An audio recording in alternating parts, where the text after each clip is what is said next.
Choice, your creative superpower. We have the power to manifest as we dedicate attention to our thoughts, but often miss opportunity to achieve the greatest good.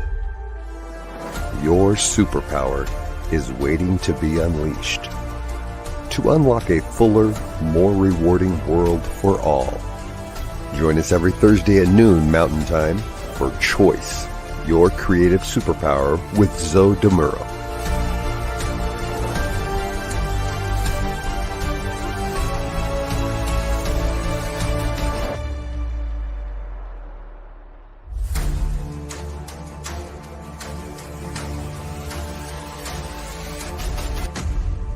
And now, here's Zoe. Folks, how are you this morning?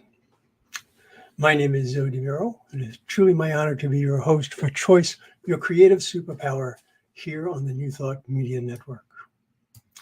Each Thursday at 11 a.m. Pacific Time, 12 noon Mountain Time, we consider ways for you to wield your superpower for the greatest good as you create your life experience. If you're coming back, it's good to see you. And if this is your first time, welcome to the show.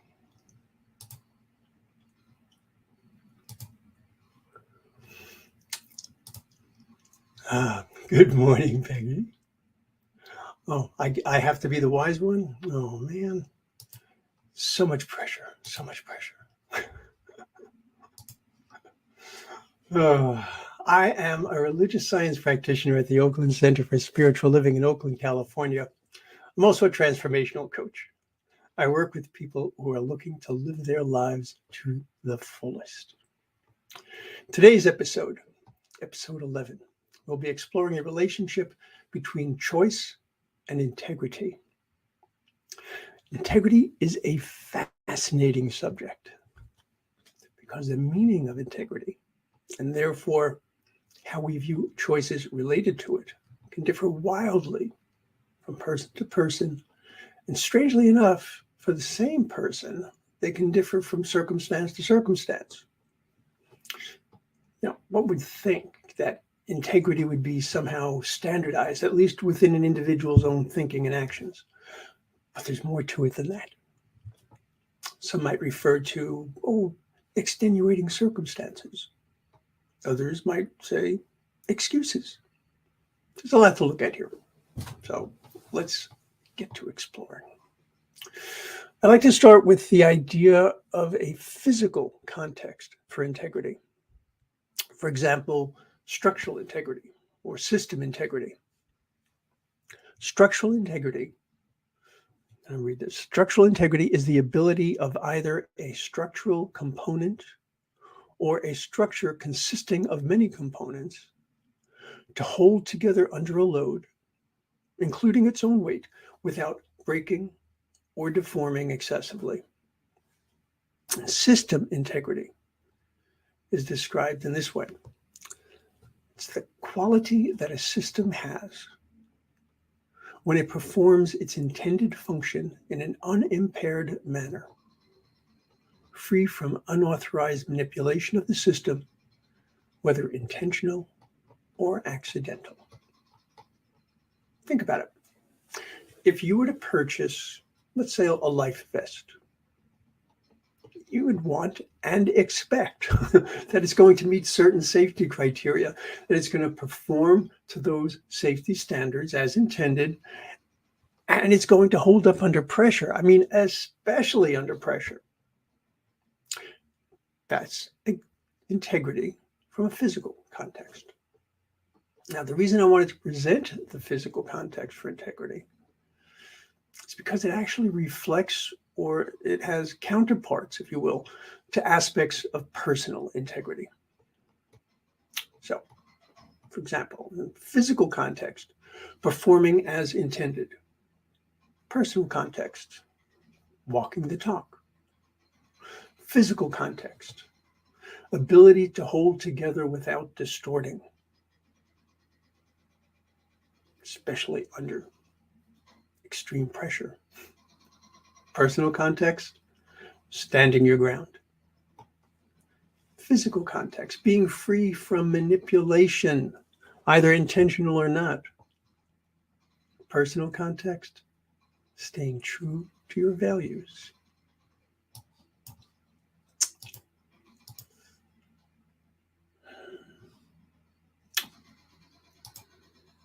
Yes, absolutely. Incorruptible. That is what we would like. Okay, so where does that leave us?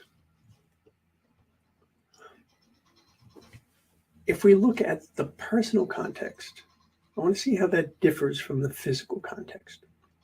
So perhaps we're thinking that integrity means that you act in a way that's in alignment with your values, or that you tell the truth as you see it, or it means living in accordance with your own moral code. Okay. Now, this is important. We've now taken the concept of consistently performing as intended, and we've added something that is truly significant. We have added the idea of values and a moral code. Now, there's another step that we can make, which would be to ask about spiritual integrity, or to add the aspect of spirituality into integrity. But I want to hold off on that one for a bit. I believe you'll see as we continue, because there's things I want to build on here. So let's try to pull all this together. And we'll start with this question. Do you choose to be in integrity? No, really, seriously, ask yourself right now, do I choose to be in integrity? Oh, wait. If you found yourself hesitating, was it because you wanted to just do this kind of a quick check-in with yourself to make sure your answer was absolutely honest? I mean, look, there's no one checking up on you except you.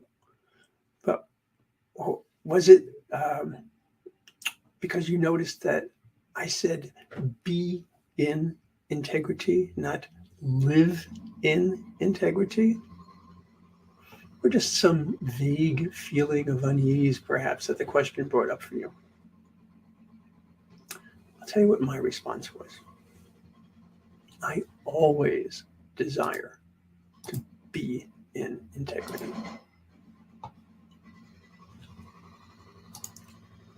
But I know at times I miss the mark, because I have moved that bar higher and higher and higher throughout my life. What satisfied my sense of integrity in the past, it just doesn't measure up anymore. Those of you who have listened to my show before, or those of you who know me personally, you'll know that I was an active alcoholic and an addict.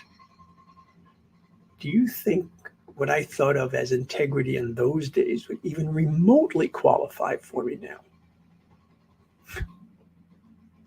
And yet, I had my own version of integrity. I'll get into some of the oddness of that later. Let's put aside those dark days for a moment and move ahead to when I was in recovery, because being in integrity became a key part of my recovery. It actually became a warning flag.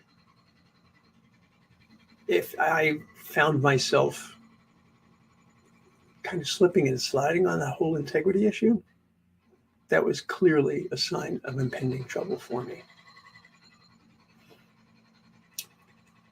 If I found myself choosing whether or not to be in integrity, I had already shown that I was not living in integrity. Okay, very big distinction. Remember the physical definitions that pointed out that a system or mechanism cannot perform sometimes and under some circumstances if it was to be considered to have systemic integrity. It was about consistency and adherence to standards. Well, same thing applies to us. So how do you choose to define integrity for yourself? What do you choose to base it on? Why are these questions important? All too often, we want to believe that as long as we are acting in a way that is consistent with our personal values and our personal code of ethics, that we are living in integrity. Bear with me for a moment on this one. There was a TV show that ran for quite a few years called The Sopranos. And the lead character was a mafia chieftain, the name of Tony Soprano. Tony gave excellent examples nearly every episode of how living in integrity looks completely different for one person than for another. No one outside his circle could possibly imagine that this man's propensity for violence and crime could possibly be something to admire or praise. But Tony saw it as protecting his business, providing for his family, and living by his own strict code. So, like it or not, in his mind, Tony was living his life in integrity. Now, let's consider his wife, Carmela. Carmela loved their house, loved the furnishings, the vacations, the wealth that Tony's life afforded them. She knew all too well where the money came from, what Tony had to do to provide that standard of living for them. Nevertheless, she pushed all of those thoughts down, refused to look at them. Carmela certainly was not living in integrity. She chose to be in integrity. I mean, she wasn't a bad person. So she just chose to be in integrity when it suited her, and to turn a blind eye when it did not. Interestingly enough, Tony began seeing a therapist. Actually, the show starts with his going in to see a therapist, not because of an inner struggle for meaning or authenticity, but to help overcome an anxiety associated with all the violence around him. And eventually he would come to understand the violence caused by him.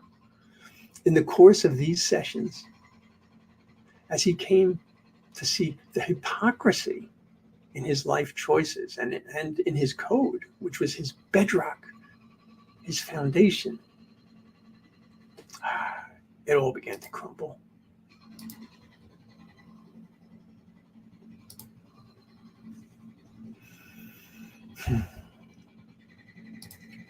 So,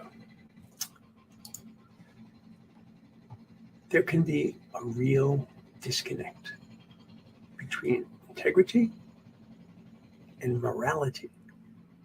Now, most of us are not criminals, mafia chieftains, assassins, what have you.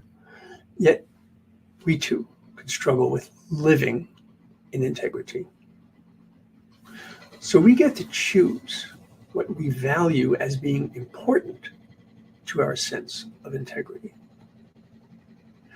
Do we base it on how we were raised or in what culture we live in? You know, someone from New York City might have been raised to speak very differently and speak emphatically and directly and frankly. And for them, that would be staying in integrity, speaking their mind, being direct. Whereas someone from Tokyo might be much more circumspect and deferential, which would be living in integrity for them. So do we choose to base it on the rules and regulations of an organization or a community to which we belong? Perhaps We even make it situational. But if we believe that what happens in Vegas stays in Vegas, or the rules for behavior you can just throw them out if you're like, on spring break or you're on that long-awaited vacation, well, you get the idea. Now, here's a complicating factor. I have seen all too often that living in integrity does not necessarily make you the most popular person around. Imagine.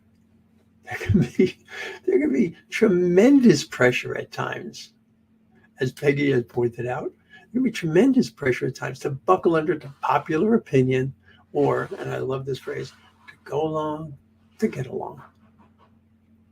But hey, the expression, if you don't have your health, what do you have? Well, folks, if you're not living in integrity, what are you doing? Now, believe me, this is not my wagging a finger at you and scolding you. Far from it. And not just because I need to look at myself from time to time. No, it's a matter of what happens within your own mind, heart, and spirit when you realize you are not living up to your own values. It can be tremendously painful, both for your spirit as well as physically. The stress that can be generated, and more so the level of stress that can be generated, is a really good indication of how far outside your own boundaries you've gone, how far from your own integrity you have drifted. So as much as I could say living in integrity is important to how you are in the world, I can also say it's key to how you are with yourself. Self-respect, self-worth do not come from what others say about you. They are indicators of the health of your relationship with yourself. Now, this brings us to the question of spiritual integrity, or the idea of putting integrity into a spiritual context. I promised you we'd get to it. Always keep my promises. Part of being in integrity. Now, this gets absolutely, completely personal, meaning that a person's spirituality, or to be more accurate, a person's understanding of their spirituality is about as personal as things can possibly be. So what I'm offering here is this. Your understanding of your spirituality forms the foundation for how you live your life. It does so because it forms the basis of your beliefs. Your beliefs are the bedrock of your integrity. Your integrity informs your choices. Your choices either support or undermine your integrity.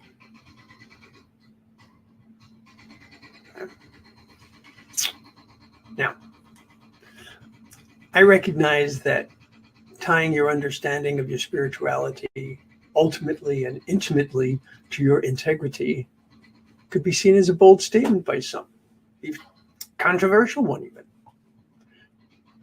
That's what I'm here for, to challenge, to explore, to question, to invite, stir things up. As always, I will explain my position.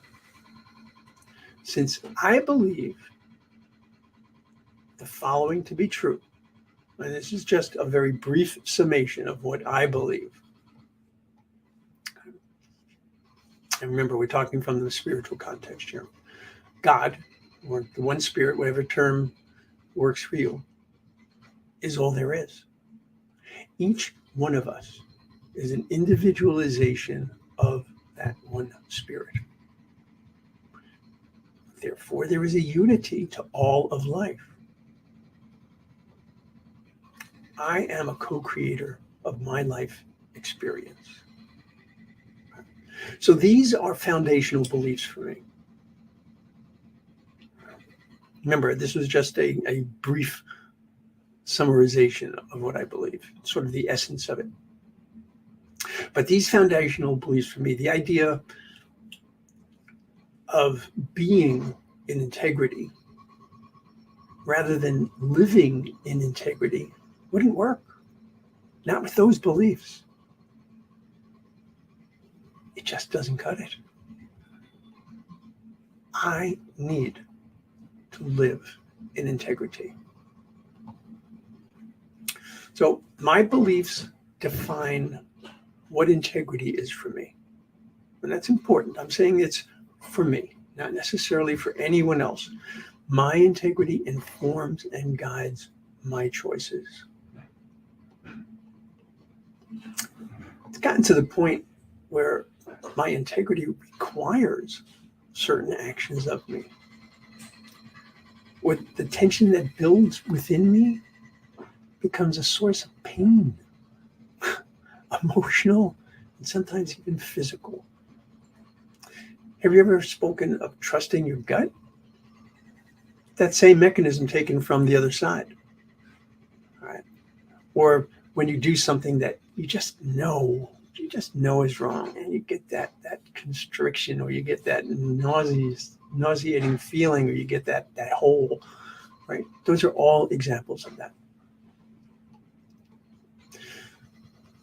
I've discovered that some choices that, while they're not actually dependent upon integrity, well, some of those sort of choices come up as a result of living in integrity.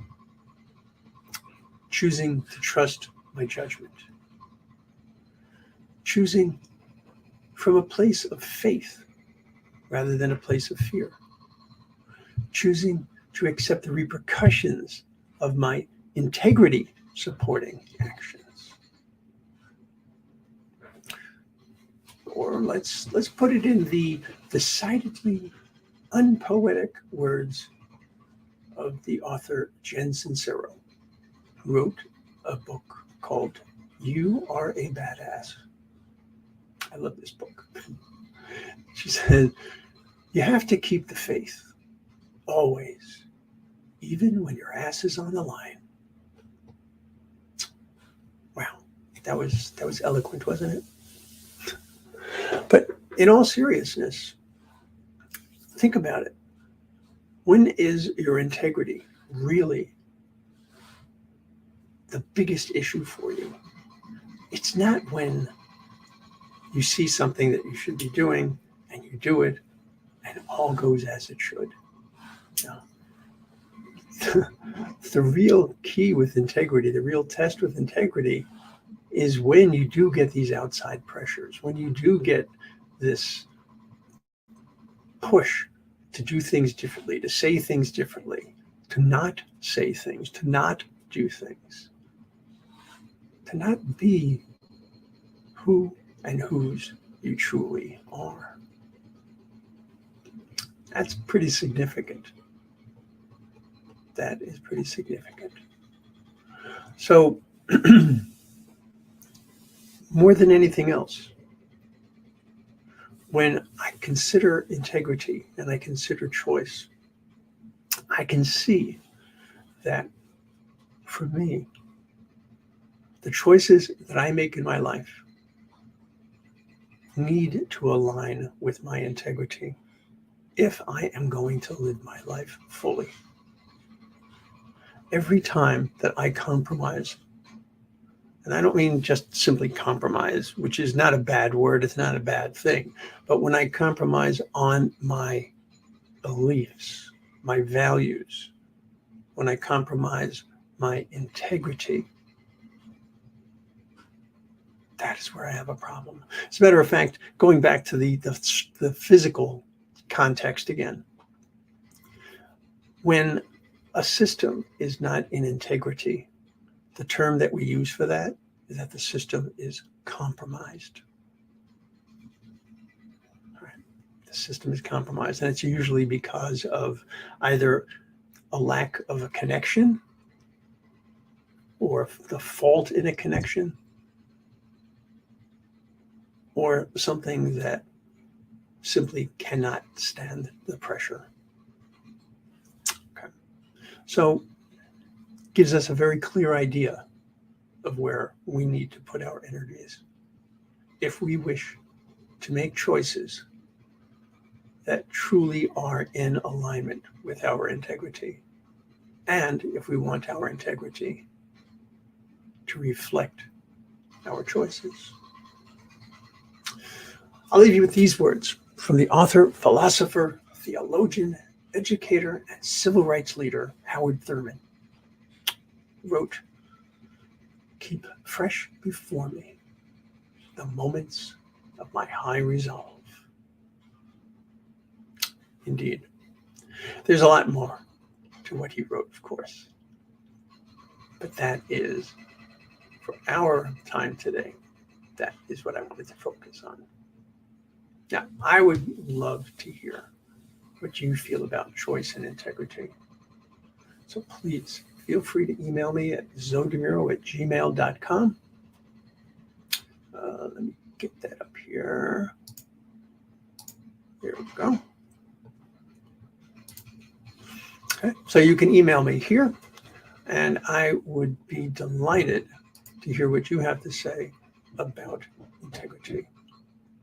Also, if there's something that you would like me to address relating to choice, I'd love to have that information. You know, one of these days I want to do a session of this show, and I want to talk about the choices that people have made that were absolutely crucial in their lives. So if you have something in your life that was truly a life-changing choice, I would love to hear about that. And I don't want to put together a show all around all of these different life choices that people have made. So once again, you can email me at zodemuro@gmail.com. Delighted, absolutely delighted to have that information.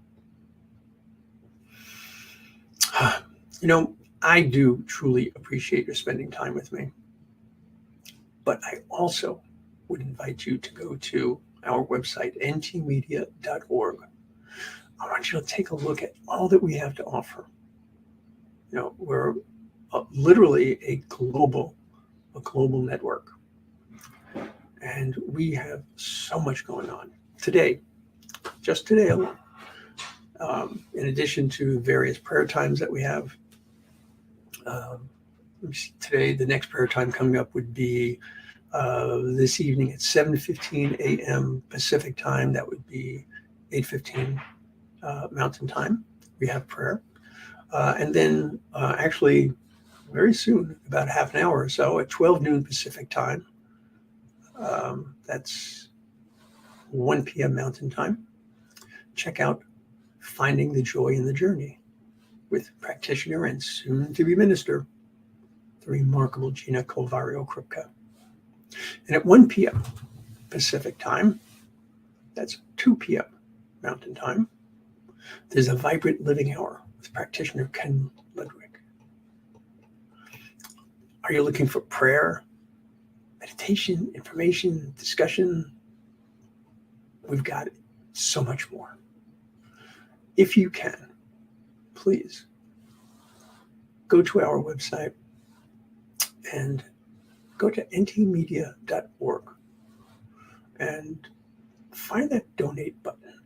Help us bring all this goodness to the largest possible audience as we work to make this a world that works for everyone. I look forward to seeing you again next week. Until we meet again, I'll invite you to choose wisely.